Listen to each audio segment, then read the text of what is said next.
Drama serial मोमा की अगली किस्त में हम देखेंगे कि जहां आरा मायरा को हॉस्पिटल छोड़कर वहां से निकल रही होती है, क्योंकि अब मायरा का अपना शौहर यानी जुनेद वहां आ चुका होता है। वो हॉस्पिटल से बाहर निकल रही होती है, जब बाहर जाते उसके कदम एकदम रुक जाते हैं। वो सामने देखती है जहां एक औरत अपने शौहर को व्हील चेयर पर ले जा रही होती है। जहां आरा हैरान हो जाती है, क्योंकि वो औरत और कोई नहीं बल्कि उसकी अपनी माँ होती है।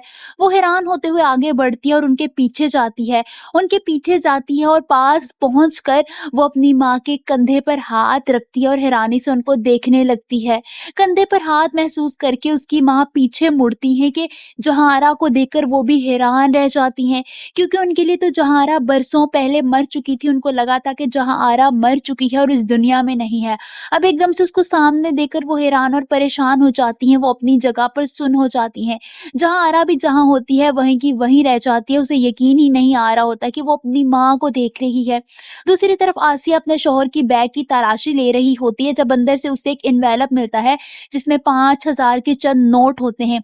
वो ये सब कुछ देखकर बहुत ज्यादा हैरान रह जाती है, क्योंकि वो अच्छी तरह जानती है कि उसके शौहर के पास तो एक फूटी कौड़ी नहीं है, तो इतने ज्यादा पैसे कहाँ से आ गए। शक तो उसे पहले ही होने लगता है, मगर अब वो यकीन करने लगती है कि वाकई कुछ ना कुछ गड़बड़ है।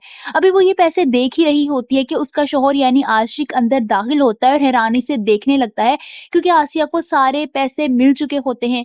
वो डर जाता है कि अब अगर आसिया ने उससे पूछा तो वो क्या कहेगा, क्योंकि उसने तो पैसे छुपा के रखे थे और वो जानता है कि उसने पैसे किस मकसद के लिए रखे हुए हैं। अगर ये सब कुछ आसिया को पता चल जाता तो वो सब कुछ जाकर जहां आरा को बता देती, और अगर सब कुछ जहां आरा को पता चल गया तो वो आशिक यानी आसिया के शौहर को छोड़ेगी नहीं।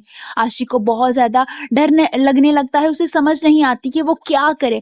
आप सबको क्या लगता है कि आशिक अपनी बीवी से पैसों वाली हकीकत छुपा सकेगा? कमेंट्स में अपनी राय का इजहार